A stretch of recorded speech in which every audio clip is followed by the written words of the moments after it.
साइक अली हुसैन और आप देख रहे हैं डिजिटल अलायंस। नाजरीन, आज मैं आपकी मुलाकात करवाने जा रही हूँ एक ऐसे नौजवान से जो 21 साल की उम्र में मोटिवेशनल स्पीकर भी हैं और बहुत सी किताबें भी लिख चुके हैं। तो आइए इस हवाले से मजीद जान लेते हैं इन्हीं से ही। अस्सलाम वालेकुम, कैसे हैं आप? वालेकुम अस्सलाम, आई एम ग्रेट। आप कैसी हैं? खैरियत? अल्हम्दुलिल्लाह, मैं बिल्कुल ठीक। क्या नाम? नवीद खालिद। ठीक है नवीद भाई, मुझे ये बताएं मोटिवेशनल स्पीकर कैसे बने? देखिए, मोटिवेशनल स्पीकर हर वो इंसान जिसके पास कोई स्टोरी है, किसी को इंस्पायर करने के लिए अपने एग्जाम्पल से इंस्पायर कर सकता है या अपनी ज़ात से इंस्पायर कर सकता है, वो मोटिवेशनल स्पीकर है। जैसा कि अभी कुछ देर पहले डिस्कशन में भी ये बात चल रही थी कि सबसे बड़ी ज़ात नबी अकरम सल्लल्लाहु अलैहि वसल्लम की है, जो is the great motivational speaker in this world. और उनसे पहले ना कोई मोटिवेशनल स्पीकर वैसा आया है, ना ही कोई वैसा आएगा। ये असल नूर वहाँ से चलता आ रहा है जो आगे हम सिर्फ डिस्ट्रीब्यूट करने की कोशिश करते हैं। बाकी असल गाइडेंस जो है वो इस्लाम की है, असल जो रोशनी आ रही है वो वहाँ से आ रही है। हम लोग जस्ट उनके पैरामीटर्स को लेके उनको फैलाने की कोशिश करते हैं। बिल्कुल। नवीद भाई, मुझे ये बताएं, इतनी छोटी उम्र में आप मोटिवेशनल स्पीकर भी हैं और किताबें भी राइट कर चुके हैं, किताबें लिखने का शौक़ कैसे आया, वो हमारे देखने वाले नाज़रीन को बताएं। ये क्वेश्चन अक्सर किया जाता है और इसमें मैं ब्रीफली आंसर आपको दूंगा। वो ये है कि देखें, मुझे बुक रीडिंग का शुरू से कोई इतना शौक़ नहीं था और ना ही मैं वो किताबी बातें करूँगा कि मैं बड़ी किताबें पढ़ता रहा था और डेली के 10 बुक्स ख़त्म कर देता हूँ, ये वो बिल्कुल ऐसा नहीं है।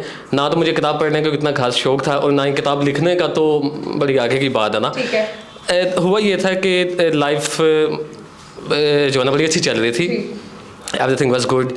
और एक सानिया होता है ज़िंदगी में। दिसंबर 2018, 12 दिसंबर 2018 को माई फादर डाइड। और उनकी डेथ के बाद आप कह लें कि आप खुद बताएं कि एक फैमिली जिसका अच्छी खासी इनकम आती हो, अच्छे स्कूल कॉलेजेस में आप पढ़ते हों और सारा कुछ स्मूथली चलता हो, और एकदम से आपका लाइफ में ट्विस्ट इस तरह का आ जाए कि आपकी 1 लाख इनकम वाला बंदा वो 10,000 रुपये अभी उसके पास ना आ रहा हो महीने का, ठीक है। एक अच्छे स्कूल में पढ़ने वाला बंदा, उसके पास गवर्नमेंट स्कूल की फ़ीस अफोर्ड करने के भी 400-500 रुपये नहीं बचते, क्योंकि जो है मिडिल क्लास फैमिली का यही मसला है कि उनके जो है ना, हमारा कमाने वाला एक होता है। तो वो हमारे वालिद साहब थे। उनके बाद अब मैं चूँकि एक ही भाई हूँ और आई हैव 2 सिस्टर्स और एक माँ जी। सारी रिस्पॉन्सिबिलिटी, जिम्मेदारियां आप पे आ गई क्योंकि आप पहले बड़े बच्चे थे। बिल्कुल ऐसे ही है। तो अब उसको मैंने साथ लेके चलना था। मैंने 2 चीज़ों को साथ लेके चलना था। मैंने फैमिली को भी लेके चलना था, मैंने सोसाइटी को भी लेके चलना था। मुझे सोसाइटी के साथ भी सिंगल पेरेंटिंग चैलेंजेस भी मुझे जो है एक्सेप्ट करने थे। एक वालिदैन, एक बाप या एक माँ के साथ गुजारा किस तरह किया जाता है। अब ये चलते चलते ना, मैं इतना सोशल होने के बावजूद उस टाइम पे मैं सिटी 42 पे जॉब किया करता था, ठीक है, एज ए एंकर। अब एक सोशल बंदा जिसका डेली बेस पे 5, 10, 15 लोगों के साथ इंटरेक्शन हो और वो बिल्कुल आइसोलेशन में हो जाए। उनके डेथ के बाद मैं बिल्कुल दोस्तों से मिलना जुलना ख़त्म, फैमिली से कट ऑफ, फैमिली इवेंट्स पे जाना बंद, स्कूल कॉलेजेस के इवेंट्स पे जाना बंद। खाली जेब के साथ क्या करेंगे आप? अपनी फैमिली को आप देख रहे थे कि उनको किस तरीके से संभालना है, किस तरीके से संभालना है। फाइनेंशियल क्राइसिस इस तरह से हो गए हुए थे कि मेरे लिए पॉसिबल ही नहीं था वो रस्म व रिवाज चलाना ना, ठीक है। खाली जेब के साथ कौन से रस्म व रिवाज चलते हैं, पैसे के साथ सारी बात होती है। तो उस टाइम पे मैं डिप्रेस हो गया था, और शदीद डिप्रेशन की हालत में। लोग तो अब कोविड में जाके आइसोलेशन में आए हैं। मैं एट दैट टाइम 2018 में I was in isolation. Then I called my mentor Kasim Ali Shah. मैंने उनको कहा कि मैंने कहा सर जो है ना, मेरे साथ ये सिचुएशंस चल रही हैं और अब how to tackle with this, मैं इसको लेके कैसे साथ चलूँ, ये मामलात हैं। मैं तो बिल्कुल कट ऑफ कर दिया हुआ है, मिलना जुलना बंद, हर चीज़। उन्होंने कहा कि आप घर हैं, दोस्तों से नहीं मिल रहे। हदीस नबवी है कि किताब इंसान का बेहतरीन दोस्त है। तो आप कोई ऐसी किताब जो है ना ले लें। अब मुझे किताब किस तरह की चाहिए थी? मुझे रोमांटिक बुक तो नहीं थी चाहिए, मुझे पोइट्री बुक नहीं थी चाहिए, मुझे फिक्शन बुक नहीं थी चाहिए। मुझे किताब चाहिए थी जो मुझे बताती कि किसी प्यारे के जाने के बाद किस तरह एग्जिस्ट करना है, अपने आप को संभालना है। अनफॉर्चुनेटली मुझे एक किताब भी नहीं मिली। ऑन कैमरा कह रहा हूँ, मुझे एक किताब भी पाकिस्तान में नहीं मिली। आपने बिल्कुल अच्छे तरीके से ढूंढी उसको, तसल्ली के साथ, एक भी नहीं मिली। एक भी ऐसी किताब नहीं मिली कि जो किसी के जाने के बाद की लिखी गई हो। अब मसला यहाँ पे ये है कि हमारे माँ की शान पे उठा लें, माँ की शान पे 1000 नाते, हमारी 1000 किताब, 1000 तकरीरें यूट्यूब पे पड़ी हुई हैं, ठीक है। बाप की शान पे 1000 किताबें, सॉरी किताबें, 1000 किताबें, 1000 तकरीरें, 1000 नाते पढ़ी हुई हैं।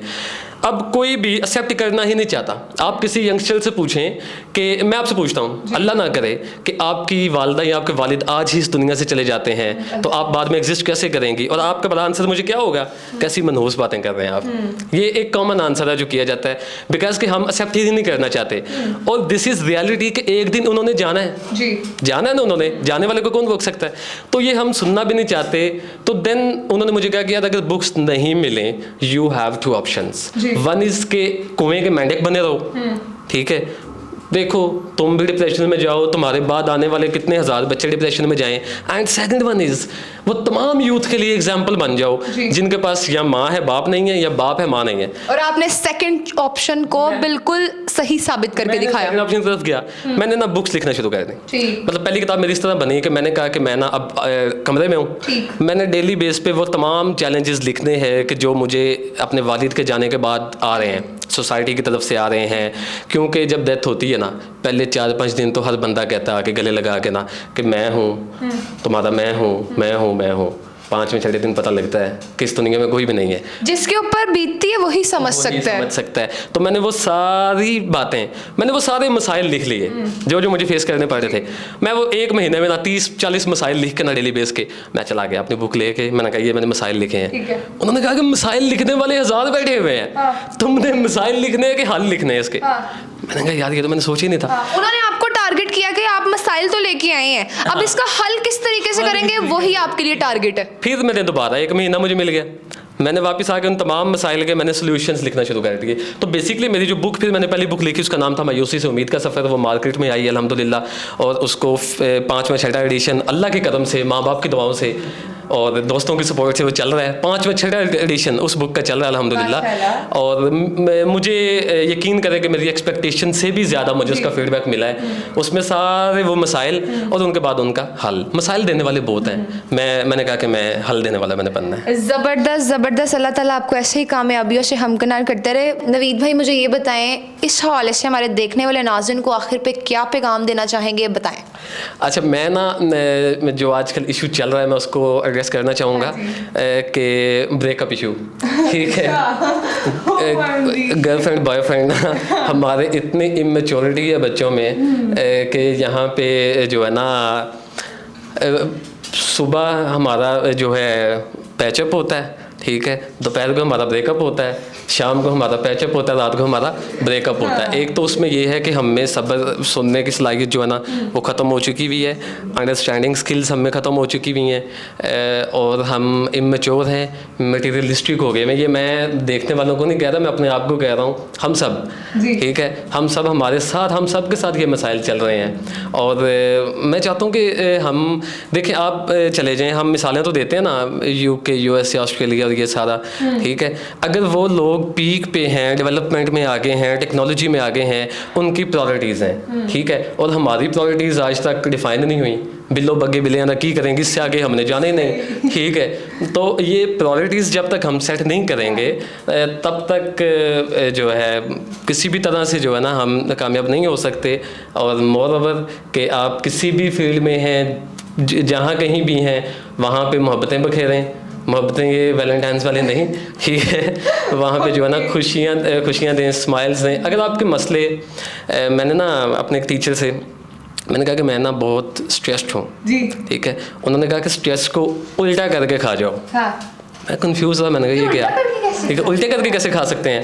देन उन्होंने कहा कि उल्टा करके, स्ट्रेस को उल्टा करें ना, ये बनता है डेजर्ट्स, ठीक है, डेजर्ट्स स्वीट, उन्होंने कहा इसको खा जाओ, ये तो मीठी चीज़ है, ठीक है। और एक और जगह है कि मैंने एक बार अपने वालिद साहब से पूछा कि दुनिया को किस तरह जीता जा सकता है, उन्होंने कहा मोहब्बत से, प्यार से। मैंने कहा अगर तब भी ना जीता जा सके तो उन्होंने कहा कि इंक्रीज द डोज।